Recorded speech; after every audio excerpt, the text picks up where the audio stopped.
नमस्कार मंडळी. आज आहे नवरात्रीचा 8वा दिवस आणि आजचा कलर आहे जांभळा. तर माझ्याकडे प्रॉपर जांभळ्या कलरची तर साडी नव्हती, पण त्यातल्या त्यात मी ही जांभळी डिझाईन आहे या साडीला तर ही मॅच करण्याचा प्रयत्न केला आणि गणपतीचं दर्शन घेते कारण मी आलेले आहे बाजारात.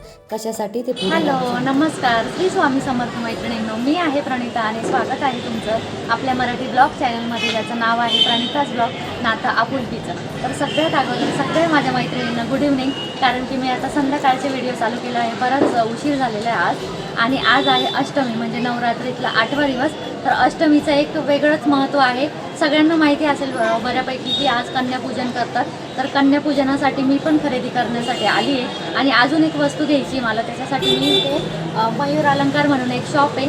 तर माझं सगळंच म्हणजे दागदागिने जे काही असेल, सोनं चांदी, ते सगळं मी या मयूर अलंकारमधूनच घेते. त्यामुळे मी आज इथे आले आणि मला काय वस्तू घ्यायची ते पण मी तुम्हाला पुढे जाऊन सांगणार आहे.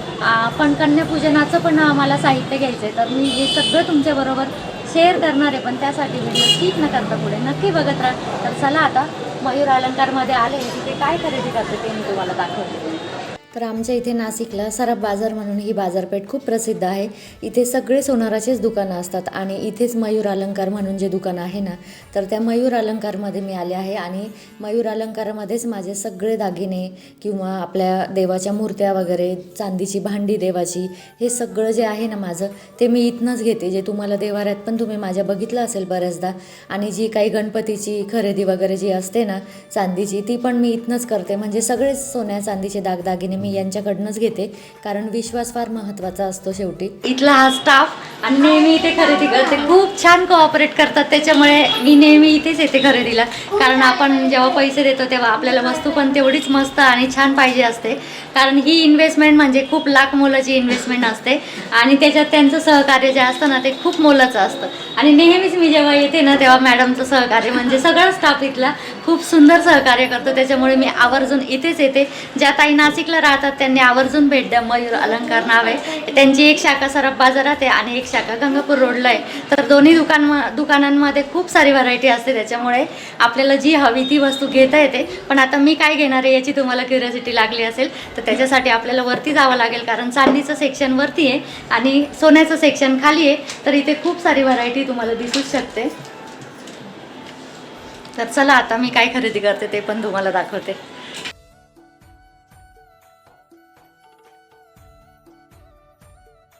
मंडळी, आपण सामान्य माणसं आहोत. आपण जी सोन्या चांदीमध्ये इन्व्हेस्टमेंट करतो ना, तर ती खूप लाख मोलाची असते आपल्यासाठी आणि आपण खूप थोडं थोडं करून पैसा जमा करतो. त्यानंतर आपल्याला हवी असलेली एखादी वस्तू गोळा करतो किंवा घेतो, खरेदी करतो. त्यामुळे आपल्याला खूप विश्वासाचं, म्हणजे जिथे अगदी भेसळ वगैरे नसेल, किंवा बघा सोन्याच्या दागिन्यांना बऱ्याच ठिकाणी डाग दिले जातात, तर मग त्या डागांमध्ये पण आहे ना बऱ्याच प्रकारची भेसळ होते. तर अशी भेसळ नसणारं किंवा आपल्याला आपली कुठल्याही प्रकारची फसवणूक न होणारं सोनार जर असेल ना, तर मग टेन्शनच नसतं आपल्याला. अगदी आपण डोळे झाकून त्याच दुकानात जातो. आणि तसंच हे मयूर अलंकार म्हणून जे दुकान आहे, तर तिथे मी येते.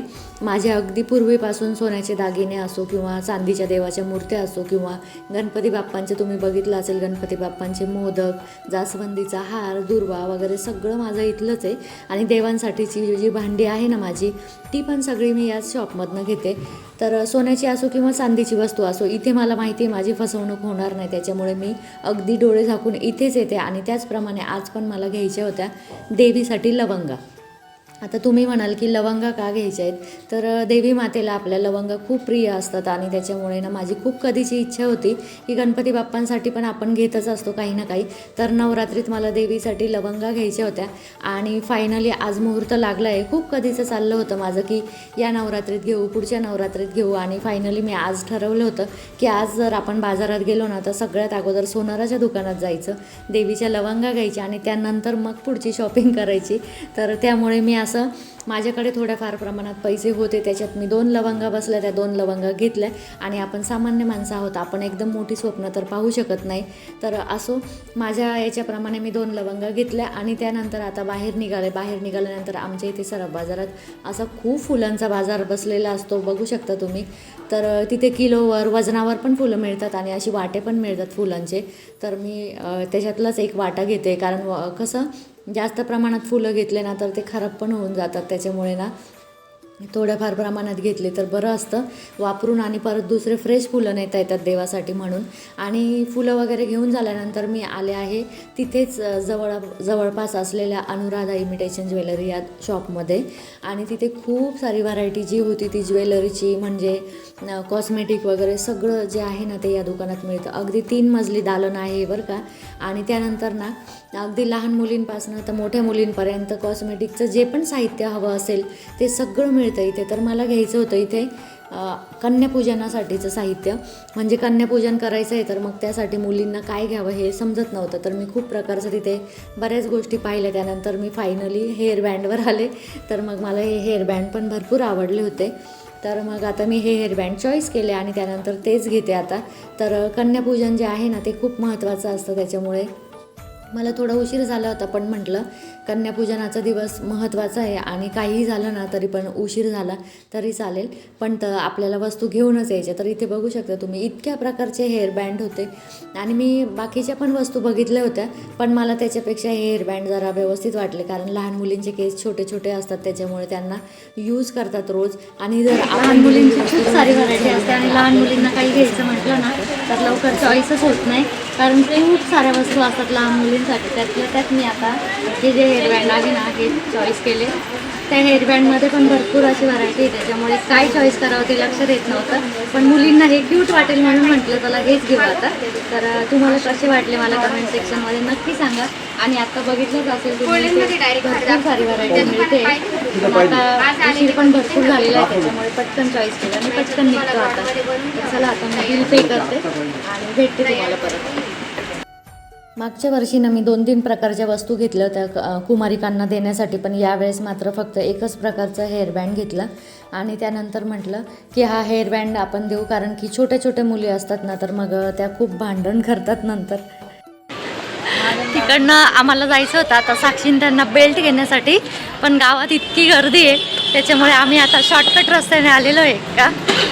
आणि गावातली गर्दी त्याच्यात आमचा आवाज तर अजिबातच येत नव्हता, त्याच्यामुळे म्हटलं चला शॉर्टकटने जाऊ. आणि चालता चालता दम बघा किती लागलं आहे आता. तर चला. तर गावात गेलं ना तर एक खरेदी करायची असली तर आपण खूप ठिकाणी म्हणजे असं एक वस्तू आठवते आपल्याला. तर आहे ना हे बेल्ट जे आहे ना कमरेचे ते खूप कधीचे सांगितले होते मुलांनी, पण रोज आज आणू उद्या आणू म्हटलं चला आज गावात आलो आहे तर घेऊनच टाकू. आणि गावात बघू शकता तुम्ही इतकी प्रचंड गर्दी होती.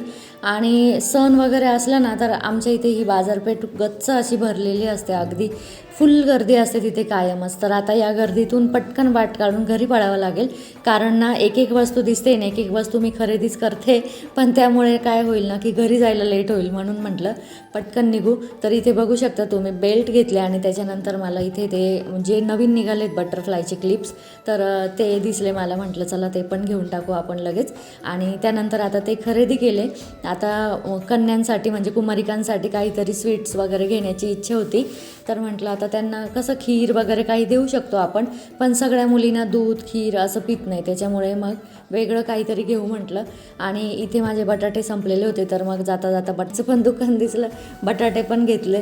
आणि इथेच मी गाडी पार्क केली होती, त्याच्यामुळे ना गाडी जिथे पार्क केली ना तिथेच बटाट्याचं दुकान होतं, म्हटलं तिथून बटाटे पटकन चालतीवर घेऊ आणि पटकन घरी पडू.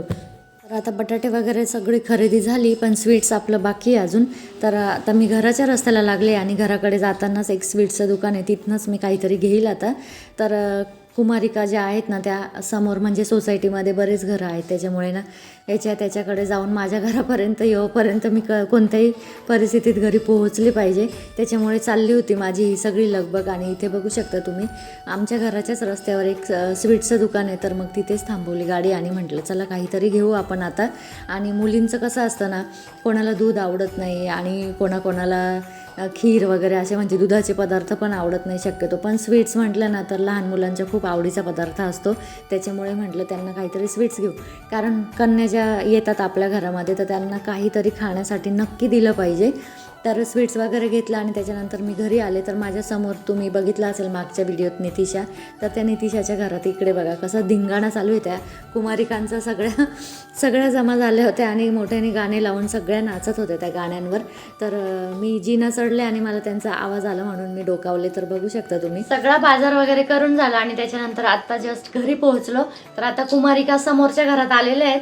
त्या कधी पण आपल्या इथे येतील, पण त्याच्या अगोदर मी या चांदीच्या ज्या लवंगा आणल्या आहेत तुम्हाला दाखवेलच पुढे मी व्हिडिओत बॅक कॅमेऱ्याने. त्याची पूजा वगैरे करायची आहे, तर ती पूजा तुमच्याबरोबर शेअर करेल. आणि तुम्ही म्हणाल या कशासाठी आणल्या लवंगा, तर इच्छा होती देवीसाठी लवंग घेण्याची. आणि तुम्हाला सर्वांनाच माहिती असेल की देवीला लवंग किती प्रिय आहे, त्याच्यामुळे मला या चांदीच्या लवंगा ज्या आहे ना त्या देवीसाठी घेण्याची इच्छा होती. म्हणून मग मी म्हटलं चला या वर्षीपासून सुरुवात करू आपण.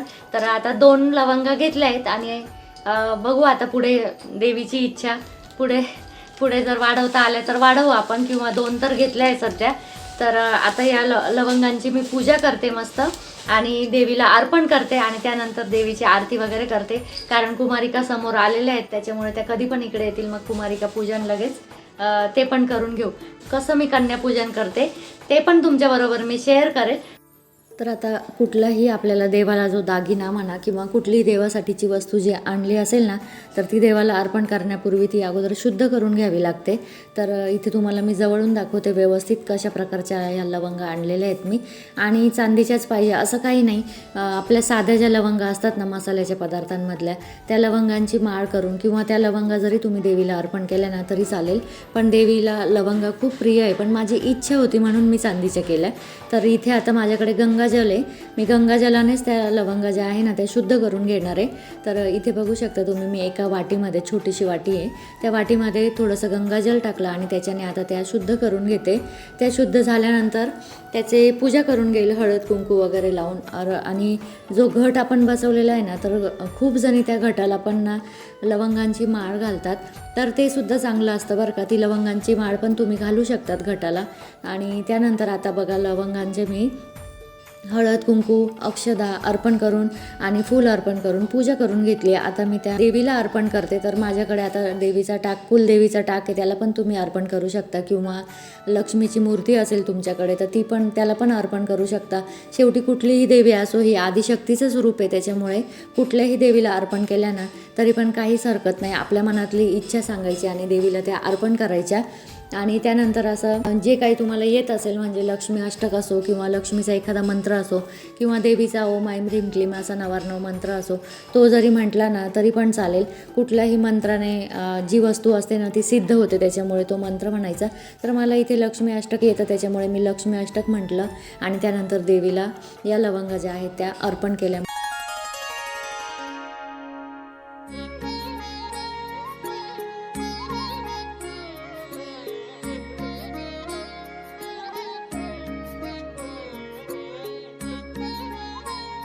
अशा प्रकारे या लवंगा अर्पण करायच्या. आणि तुम्ही बघू शकता माझ्या या सगळ्या ज्या चांदीच्या मूर्त्या आहेत ना त्या सगळ्या त्या मयूर अलंकारमधल्याच आहेत बरं का. आणि एकदम शुद्ध अशी चांदी मिळते तिथे, त्याच्यामुळे माझा पूर्ण विश्वास बसलेला आहे. मला काहीही खरेदी करायचं असलं ना तर मी सगळ्यात अगोदर माझी आई असो किंवा मी असो तिथेच जातो आम्ही. तर असो, आता तुम्हाला मी घटाभोवतीची रांगोळी दाखवते आणि आता तुपाची निरंजन पण लावून घेतली. आरती करतो आम्ही. आरती झाल्यानंतर मग लगेच कुमारिकांचं पूजन करायचं, त्यासाठीची पण तयारी करावी लागते. आणि कुमारिका पूजन करताना काय करायचं ना, कुमारिका ज्या आहेत ना आपल्याला 2 ते 10 वर्षाच्या आतल्याच बोलवायचे आहे. कारण म्हणजे ज्यांना मासिक धर्म येत नाही त्या कुमारिकांचं पूजन करायचं आहे आपल्याला. तर आता तुम्हाला माहितीच आहे सध्याच्या धावत्या जगात, म्हणजे आत्ताची जी जीवनशैली आहे त्याच्यामध्ये लवकर मासिक धर्म येतो, त्याच्यामुळे 10 वयोगटापर्यंतच्या ज्या कुमारिका आहे ना त्यांनाच आपण बोलवायचं आहे. तर यांचा गोंधळ बघा तुम्ही, इतका गोंधळ करतायत. मी एकच वस्तू आणलेली आहे, बेल्ट फक्त, हेअरबँड. पण त्याच्यात पण माझ्याकडनं काय चुकी झाली ना की मी 2 कलर आणले, म्हणजे व्हाईट आणि पिंक असे कलर आणले. तर त्याच्यात पण त्यांचं चाललेलं आहे, काकू मला व्हाईट द्या, मला एक म्हणते मला पिंक द्या. त्याच्यामुळे त्यांचा गोंधळ चाललेला आहे. तर त्यांना मी समजवत होते. आणि आता सगळ्यांना फायनली एका ठिकाणी बसवणं इतकं मुश्किल आहे, खरंच अवघड काम आहे लहान मुलींना सांभाळणं. आणि आता बघा सगळ्या बसल्या आहे शांत. मी त्यांना सगळ्यांना म्हटलं हो तुम्हाला तुमच्याच आवडीचं देते असं म्हटले, तेव्हा त्या सगळ्या शांत बसल्या.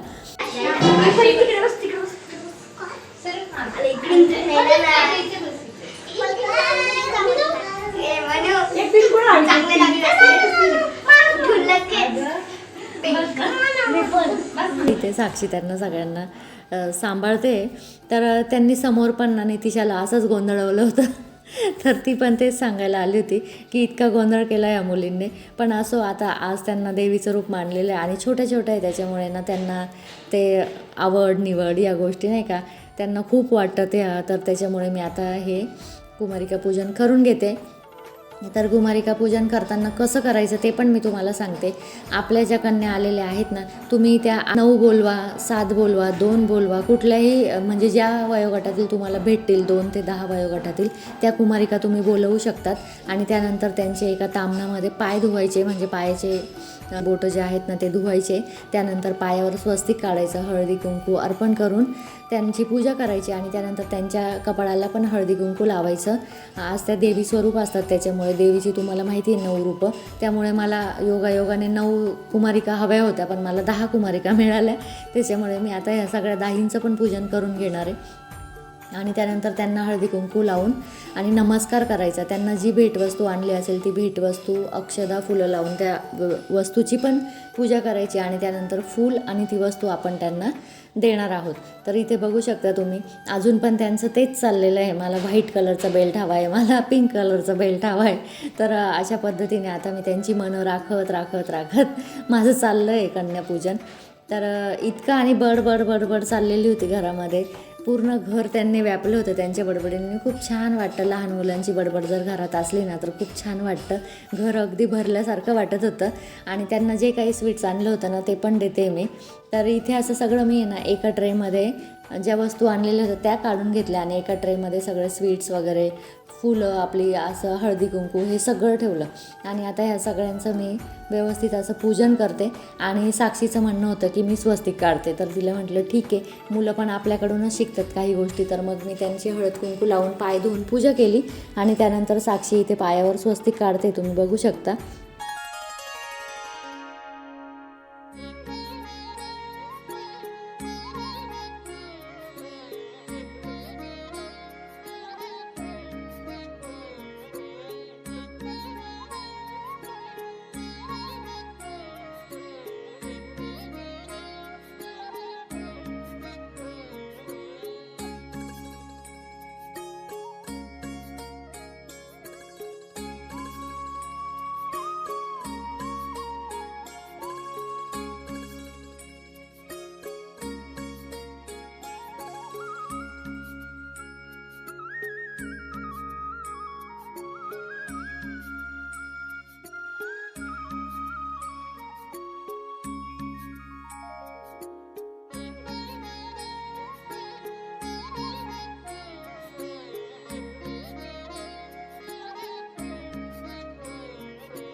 आता सगळ्या कुमारिकांचं पूजन झालं आणि तुम्ही बघितलं असेल किती गोंधळ करतात त्या कुमारिका सगळ्या.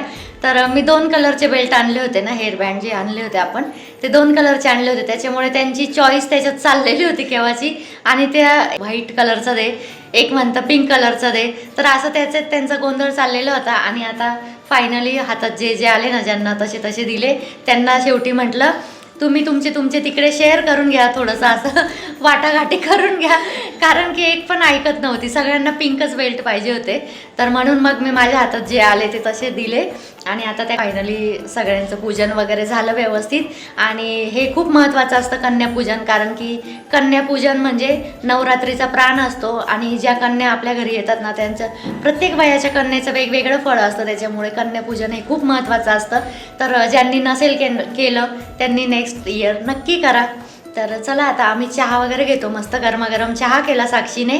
आणि आता चहा घेतो म्हणजे थोडंसं बरं वाटेल, कारण आज माझा उपवास आहे. आणि त्यानंतर आता बाकीचं पुढचं आवरते. इथेच मी माझ्या व्हिडिओचा एंड करते. व्हिडिओ जर आवडला असेल तर व्हिडिओला लाईक करा, शेअर करा आणि सबस्क्राईब करा. बाय आणि श्री स्वामी समर्थ.